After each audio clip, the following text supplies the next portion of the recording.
respecter son adversaire dans le silence.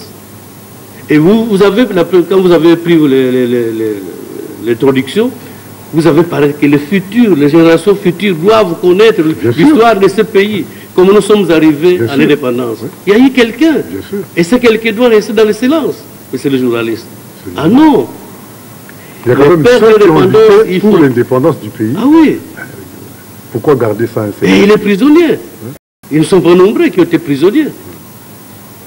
Ce sont des Bakongo qui ont été arrêtés, prisonniers. C'est parce qu'ils étaient à l'époque majoritaire ici dans la ville de Kinshasa. Oui. Alors, c'est comme ça que, après ça, l'histoire est longue, comment on les a vite libérés. Parce que les colonisateurs aussi, ils étaient divisés. Il y en a qui appuyaient les Congolais à demander l'indépendance. Notamment le Parti socialiste belge à l'époque, était pour l'indépendance du Congo. Oui. Alors, Kasavubu se retrouve le 30 juin, premier président de la République démocratique du Congo. Il gère le pays. 5 ans. Moi, je crois que j'étais encore trop jeune. Mais les écrits nous font apparaître que, prêtre raté qu'il était, mais il s'est illustré quand même dans une bonne gestion de la chose publique.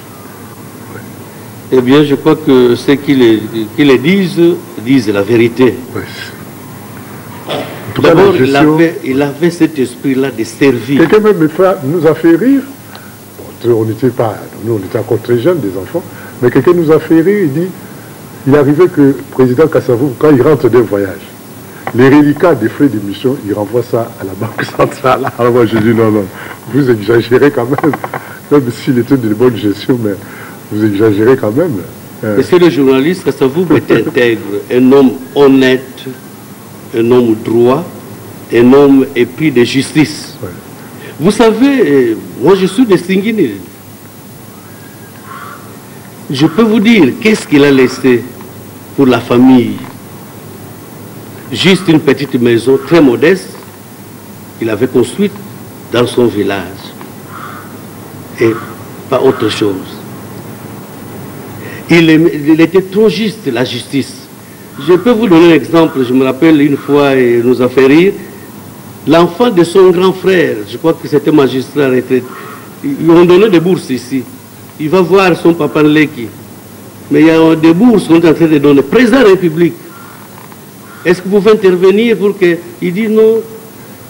Mais quand les enfants qui n'ont pas des oncles paternels, le président, vont entendre ça, que moi, le président de la République, j'interviens pour mon neveu, pour qu'il ait une bourse, qu'il aille à l'étranger.